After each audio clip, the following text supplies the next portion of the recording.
Hi hello welcome to my YouTube channel Vishnumathi vlog. இதுதான் நம்ம சேனலை ஃபஸ்ட் டைம் பார்க்குறீங்கன்னா மறக்காமல் நம்ம சேனலை சப்ஸ்கிரைப் பண்ணுங்கள். நம்ம சேனல் அப்டேட்ஸை உடனடி தெரிஞ்சுக்க பெல் ஐக்கானை ப்ரெஸ் பண்ணுங்கள். இன்றைக்கி நம்ம கிச்சனில் ஆட்டுக்கால் பாயா எப்படி செய்கிறதுன்னு நான் உங்ககிட்ட ஷேர் பண்ண போகிறேன். இதுக்கு ஆட்டுக்காலை 10 நிமிஷம் வெதுவெதுப்பான தண்ணியில் போட்டு வச்சு கத்தி எடுத்து லைட்டாக அந்த ஆட்டுக்காலை கீறி எடுத்துக்கணும். அப்போ தான் மேலே கருப்பாக இருக்கிறதெல்லாம் நமக்கு போயிடும். மஞ்சத்தூள் போட்டு நல்லா வாஷ் பண்ணி இப்போ எடுத்து வச்சுருக்கேன். இப்போ அதை குக்கரில் ஆட் பண்ணியிருக்கேன்.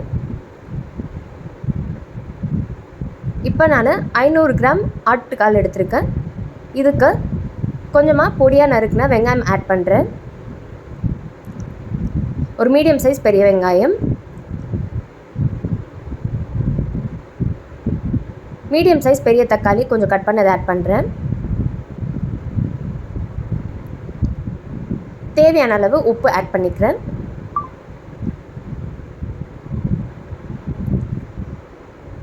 நம்ம ஃபஸ்ட் இதை வேக வச்சு எடுத்துக்க போகிறோம்.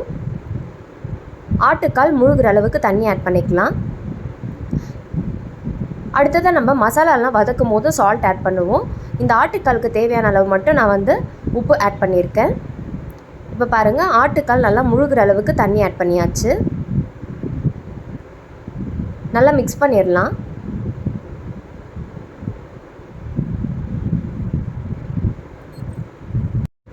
இப்போ மூடி போட்டு க்ளோஸ் பண்ணி 15 விசில் வர வரைக்கும் நல்லா வேக வச்சு எடுக்கிறேன்.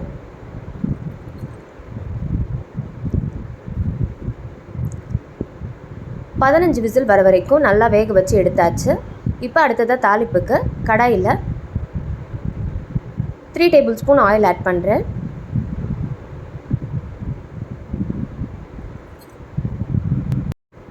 ஆயில் ஹீட் ஆன பிறகு ஜஸ்ட் ஒரு 1/2 டீஸ்பூன் சோம்பு ஆட் பண்ணுறேன். சோம்பு நல்லா பொரிஞ்ச பிறகு பொடியாக நறுக்கின ஒரு மீடியம் சைஸ் பெரிய வெங்காயத்தை ஆட் பண்ணுறேன். வெங்காயம் கொஞ்சமாக நமக்கு கலர் மாற வரைக்கும் நல்லா எண்ணெயிலே வதக்க போகிறோம். வெங்காயம் இந்த அளவுக்கு வதங்கின பிறகு 1 டேபிள் ஸ்பூன் இஞ்சி பூண்டு பேஸ்ட் ஆட் பண்ணுறேன். இஞ்சி பூண்டு பேஸ்ட் ரா ஸ்மெல் போகிற வரைக்கும் நல்லா வதக்கணும். இப்போ இஞ்சி பூண்டு பேஸ்ட் வதங்கின பிறகு ஒரு மீடியம் சைஸ் தக்காளியை ஃபைனாக சாப் பண்ணி வச்சுருக்கேன், அதை ஆட் பண்ணுறேன். தக்காளி கொஞ்சம் நல்லா பேஸ்ட்டாக வதங்குற வரைக்கும் நல்லா வதக்கலாம். தக்காளி நல்லா வதங்கின பிறகு வீட்டிலே அரைச்ச மிளகாய் தூள் ஆட் பண்ணுறேன். மஞ்சள், காய்ந்த மிளகாய், தனியாக சேர்த்து அரைச்ச மிளகாய் தூள். இது உங்கள்கிட்ட இல்லைன்னா மிளகாய் தூள், தனியாத்தூள் நீங்கள் தனியாக கூட ஆட் பண்ணிக்கலாம். உங்களுக்கு ஸ்பைசினஸ்க்கு தேவையான அளவு இந்த மிளகாய் தூள் ஆட் பண்ணிக்கோங்க. நான் 1 டேபிள் ஸ்பூன் ஆட் பண்ணுறேன். ஆட் பண்ணிவிட்டு நல்லா வதக்கணும்.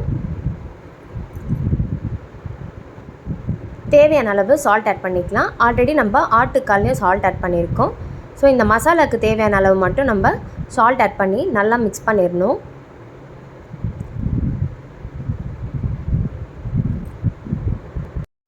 நல்லா மிக்ஸ் பண்ண பிறகு வேக வச்ச ஆட்டுக்கால் ஆட் பண்ணிடலாம்.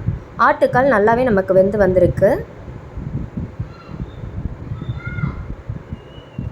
ஆட் பண்ணிவிட்டு நல்லா மிக்ஸ் பண்ணிடலாம்.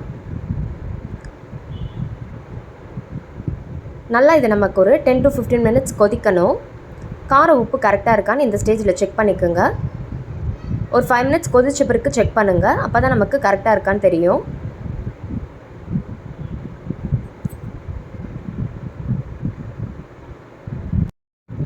மினிட்ஸ் நல்லா கொதிச்ச பிறகு ஜஸ்ட் ஒரு 1/2 டீஸ்பூன் கரம் மசாலா ஆட் பண்ணுறேன்.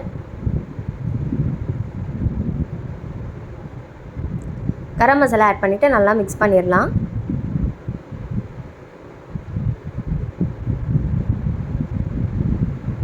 ரொம்ப நமக்கு தண்ணியாக இருந்துச்சுன்னா தேங்காய் பேஸ்ட் ஈவன் நம்ம ஆட் பண்ண பிறகு கூட நமக்கு பாயா தண்ணியாக இருக்கும். அதனால தான் இந்த ஸ்டேஜில் நல்லா நம்ம இப்போ கொதிக்க வைக்கிறோம். இப்போ நம்ம 1/4 மூடி அளவு தேங்காயை மேலே இருக்க அந்த கருப்பு தோல்லாம் சீவி எடுத்துகிட்டு ஒயிட்டாக இருக்கிறத மட்டும் மிக்ஸி ஜாரில் போட்டு தண்ணி சேர்த்து நல்லா ஃபைன் பேஸ்ட்டாக அரைச்சி ஆட் பண்ணியிருக்கேன். இந்த தேங்காய் பேஸ்ட் ஆட் பண்ண பிறகு ரொம்ப நேரம் கொதிக்க விட்டால் நமக்கு திரியாக மேலே பிரிஞ்சு வந்துடும். ஸோ ஜஸ்ட் ஒரு 3 மினிட்ஸ் கொதிக்க வச்சு கேஸ் டர்ன் ஆஃப் பண்ணிடணும். டர்ன் ஆஃப் பண்ணிவிட்டு சர்வ் பண்ணிங்கன்னா ரொம்பவே டேஸ்டியான ஆட்டுக்கால் பாயா ரெடி. தோசை, இட்லி, சப்பாத்திக்கெல்லாம் நல்ல ஒரு காம்பினேஷனாக இருக்கும். கண்டிப்பாக நான் ஷேர் பண்ண ப்ரொசீஜரில் நீங்களும் ஆட்டுக்கால் பாயாவை உங்கள் வீட்டில் ட்ரை பண்ணி பாருங்கள். ட்ரை பண்ணி பார்த்துட்டு எப்படி வந்ததுன்னு மறக்காமல் கமெண்ட் செக்ஷனில் ஷேர் பண்ணுங்கள். தேங்க்ஸ் ஃபார் வாட்சிங் திஸ் வீடியோ ஃப்ரெண்ட்ஸ்.